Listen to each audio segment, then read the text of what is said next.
Hello, everyone, and welcome to the first 2023 video segment of the PF Warriors video series, Lessons Learned, sponsored by FibroGen Incorporated, a leading science-based biopharmaceutical company discovering and developing a pipeline of first-class therapeutics.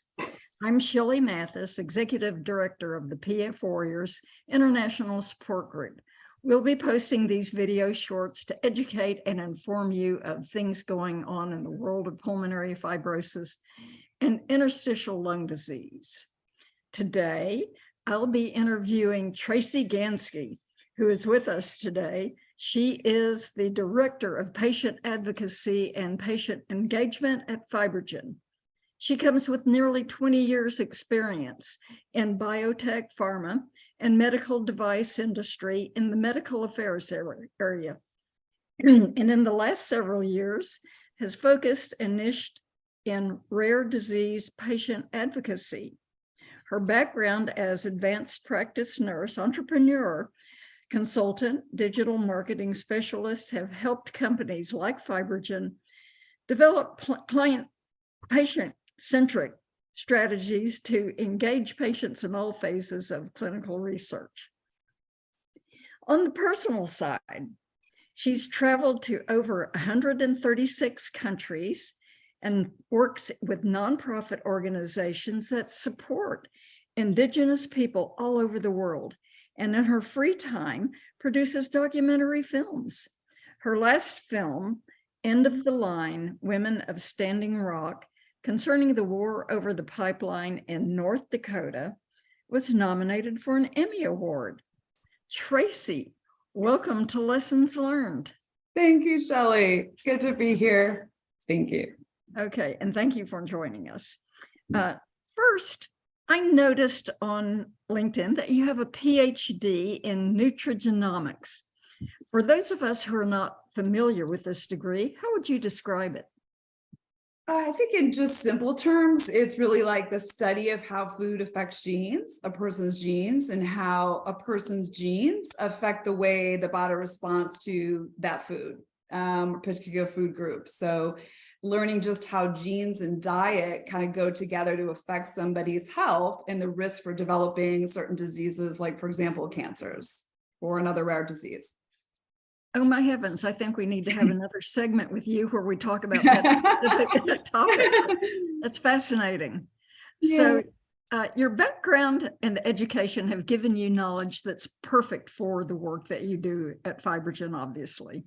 And I know from working with you that you have deep compassion for rare disease patients, as well as indigenous people. Yeah. So when you think back on your family, your education, your work experience, your life experience, what do you think had the most influence on where you are today, being a person who is truly altruistic, creative, hardworking, and compassionate? Such a good question. Really, I feel like my father, probably most notably, was the biggest influence on my life. He was just that type of individual who was, if you know Maslow's hierarchy, he was really at the top of the triangle. You know, he was very self-actualized, and really like the basic needs are at the bottom. And then, you know, you get into self-esteem and respect for yourself and others and love and belonging and safety. But really, he was so self-actualized. I mean, he was just had that desire to do for others with compassion and altruism, and just always trying to become a better version of himself in that lifetime. And he passed away from a rare form of cancer called acute myeloid leukemia. I mean, probably not as rare as it is today, as it was back then when he passed away, which has been over 20 years now. But just an incredible human being. So I really try to walk his walk. It's not easy, but I'm trying. No, I'm sure. He sounds like a wonderful man, and the influence on you is so apparent. Thank you. So what are some of the patient-centric strategies you developed for FibroGen, and how are they being applied? Yeah, so when I joined FibroGen about a year and a half ago, they didn't have advocacy. It was really new for them. And so I think a lot of the different things that they were putting forth into the World Wide Web were more about for investor relations and that sort of thing. And that was just normal because that was the stage that the company was at. So when I think about patient advocacy and doing things that are more for patients and caregivers, we do have to speak that language. We really do have to consider their journey and their own walk and that of the caregiver also. And so a lot of the digital campaigns that I employed have that patient voice. As I've interviewed you and Scott, your husband, and Bill Vick and his wife, and I really wanted to get the perspective of the patient and people that take care of patients, because that's important and how we parlay messaging out there on the internet. So digital strategies with the patient in mind has been one big thing. The patient journey piece and being able to take that information back internal to important stakeholders within the company to really help them understand it as well. It's important.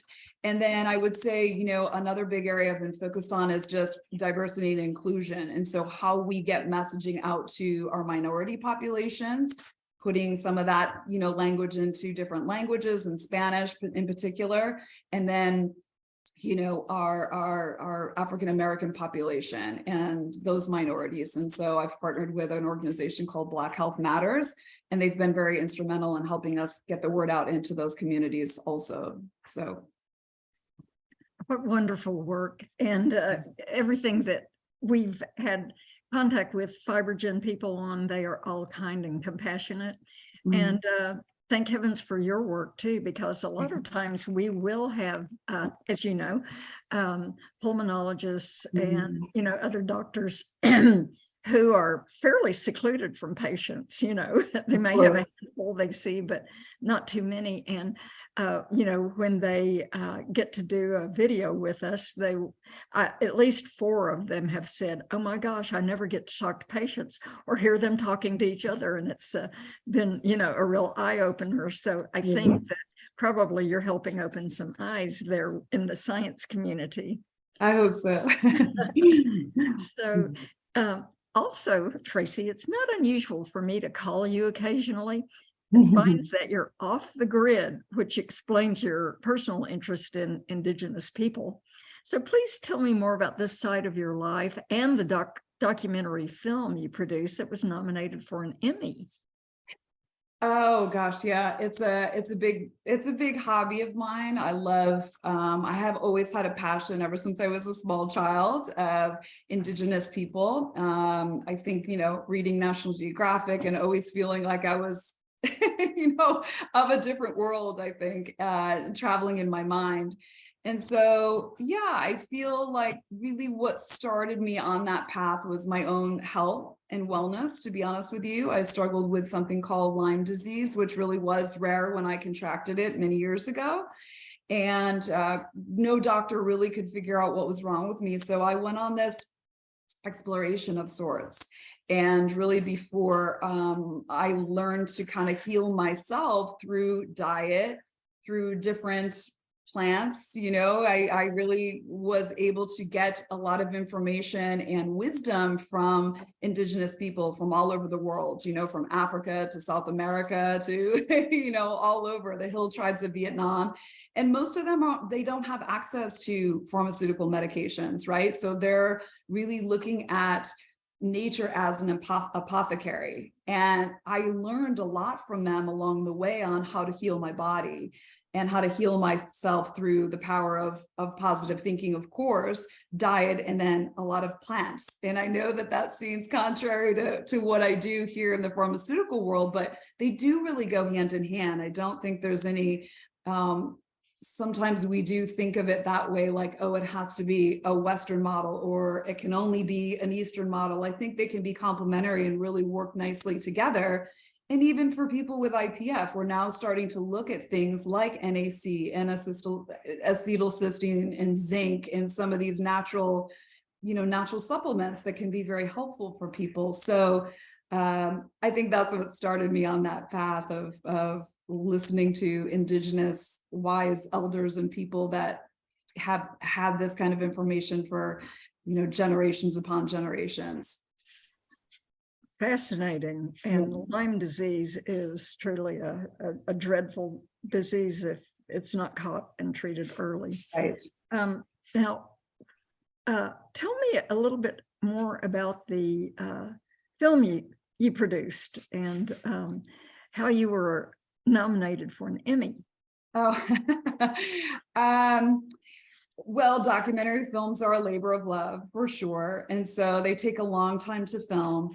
And the director and I had really set out to, I think, heighten awareness around some of the issues with indigenous populations within our own country. And sometimes we have blinders on and we don't always see a lot of what happens even in our own backyard.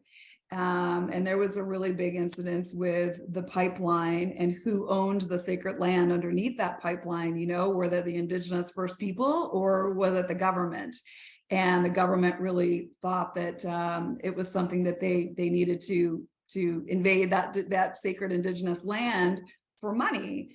And really, the movie was more about the power of women, and it was really the women in that particular tribe of native people that stood up on the front lines and really took ownership of like, no, this is our sovereign land and you can't have it. So that's really what we highlighted in the film. And it took us, again, a long time to make the film, but in the end, it did get a lot of accolades and recognition, which we were pleased about. So now I'm on to a second documentary about something different, about veterans and the military, and how when a lot of those women and men come out of the military and serve, it's almost like their mission has not been lost, but they find themselves in a place of a little bit of despair. It's like, now what do I do? It's sort of like the NBA basketball player that is retired and no longer playing at that level.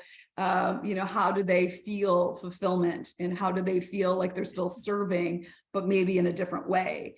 And a lot of them do get caught up in addiction and they experience trauma and they experience a lot of those different things. And so the film is about that. It's about supporting the veterans and the military men and women in a different way.